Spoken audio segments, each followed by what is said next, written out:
Hmm. Baik, Assalamualaikum warahmatullahi wabarakatuh.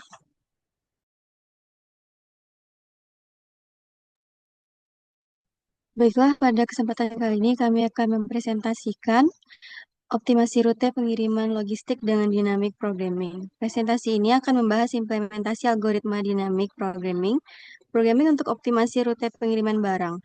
Kami akan mengupas tuntas metodologi, hasil eksperimen, serta praktis di pendekatan ini dalam meningkatkan efisiensi sistem logistik.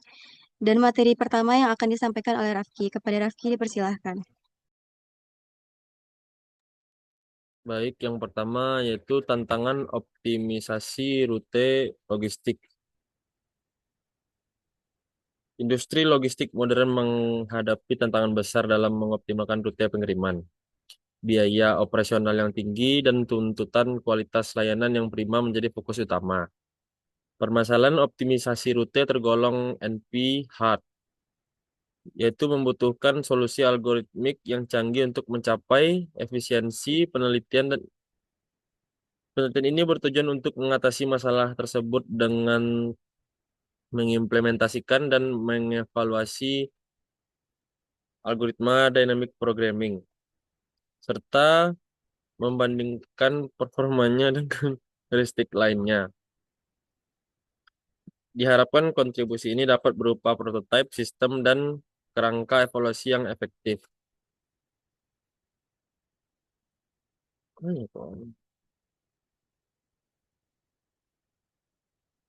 Selanjutnya ada landasan teori dari dynamic programming. Struktur optimal substruktur solusi optimal dari masalah yang lebih besar dapat dibangun dari solusi optimal subproblemnya. Ini memungkinkan pemecahan masalah kompleks menjadi bagian-bagian yang lebih kecil dan mudah dikelola. Yang kedua yaitu subproblem tumpang tindih atau overlapping subproblem. Ketika masalah dipecahkan, subproblem yang sama mungkin muncul berulang kali. DP mengatasi ini dengan menyelesaikan setiap subproblem sekali menyimpan hasilnya. Selanjutnya ada memoization. Teknik menyimpan hasil komputasi subproblem ke dalam tabel atau struktur data lain. Guna untuk menghindari perhitungan ulang, ini krusial untuk efisiensi komputasi. Selanjutnya ada vehicle routing problem atau VRP. Formula dan kendala. Vehicle routing adalah generalisasi dari traveling salesman. Salesman problem yang melibatkan banyak kendaraan dengan kapasitas terbatas untuk melayani pelanggan dari satu atau lebih depot. Tujuan utama VRP adalah meminimalkan total biaya atau jarak atau waktu sambil memenuhi semua permintaan pelanggan dan mematuhi batasan kapasitas kendaraan. Formulasi matematis VRP melibatkan minimalisasi biaya perjalanan kenda- dan kendala kapasitas.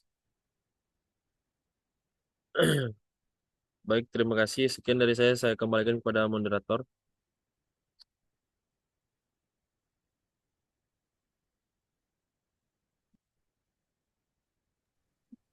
Baik, pada materi selanjutnya akan dijelaskan oleh Kadrian. Kepada Kadrian dipersilahkan.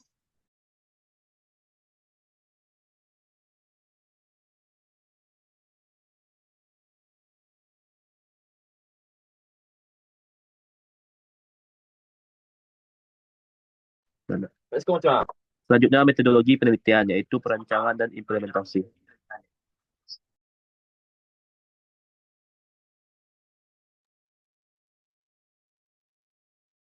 Yang pertama yaitu perancangan algoritma. Mengimplementasikan dynamic programming dengan pendekatan state space reduction. State direpresentasikan dengan sebagai lokasi saat ini, sisa kapasitas, set lokasi terkunjungi. Yang kedua, implementasi algoritma. Dilakukan dalam bahasa pemrograman Python. Mencakup manajemen state, fungsi transisi dengan memorization, penanganan batasan kapasitas, dan rekonstruksi solusi optimal. Yang ketiga, dataset dan skenario pengujian. Menggunakan dataset simulasi skala kecil yaitu 5-15 lokasi, menengah 6-30 lokasi, 16-30 lokasi, dan besar 31-50 lokasi, dengan variasi kapasitas dan distribusi permintaan. Selanjutnya, matrik evaluasi. Meliputi akurasi solusi atau optimalitas, waktu eksekusi, penggunaan memori, dan kualitas solusi dibandingkan dengan heuristik.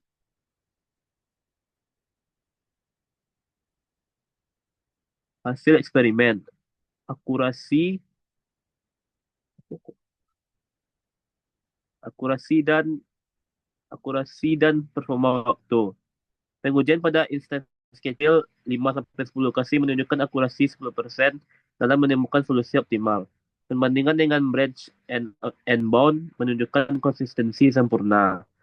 Waktu eksekusi menunjukkan pertumbuhan eksponensial seiring jumlah lokasi.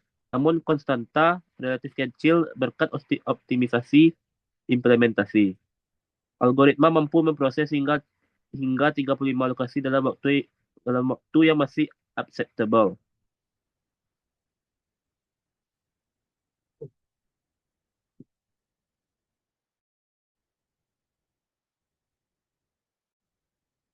Geser, Lek. Hasil eksperimen, perbandingan dengan heuristik lain. Yang pertama, Nearest Neighbor. Dynamic programming menghasilkan solusi 18,5% lebih baik dibandingkan algoritma ini. Yang kedua, Greedy Algorithm. Dynamic Programming menunjukkan peningkatan signifikan, yaitu 23,7% lebih baik. Yang ke-12,3 lebih unggul dari algoritma ini. Perbandingan kualitas solusi menunjukkan dynamic programming secara konsisten menghasilkan rute yang lebih optimal dengan penghematan biaya transportasi yang signifikan. Sekian, terima kasih. Saya kembalikan ke moderator.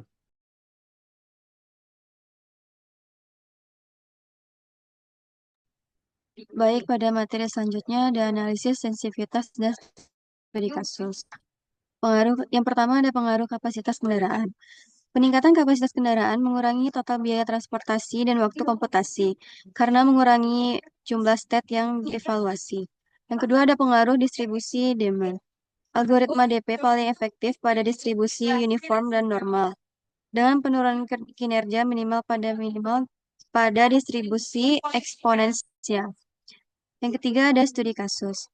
Penerapan pada 20 toko retail di area metropolitan mengurangi jarak tempuh 28% dibandingkan rute manual, dengan proyeksi penghematan biaya operasional 15-20%.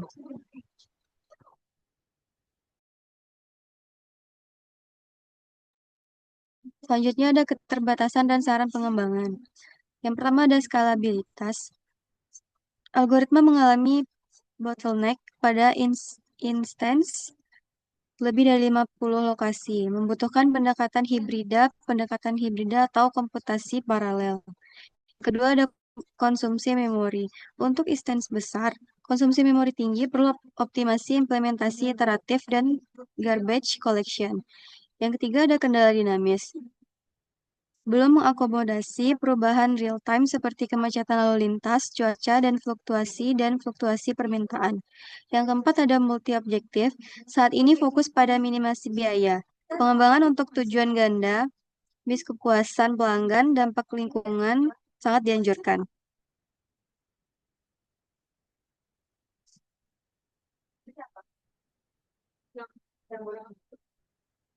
Lanjut, kesimpulan dan prospek masa depan. Penelitian ini menegaskan bahwa dynamic programming efektif untuk optimasi rute pengiriman, menghasilkan peningkatan 18-24% dibandingkan heuristik. Implementasi menunjukkan kinerja baik untuk skala kecil hingga menengah. Pengembangan selanjutnya dapat fokus pada algoritma hibrida, komputasi paralel, optimasi multi-objektif, dan integrasi pembelajaran mesin untuk mesin solusi logistik yang lebih canggih dan adaptif di masa depan.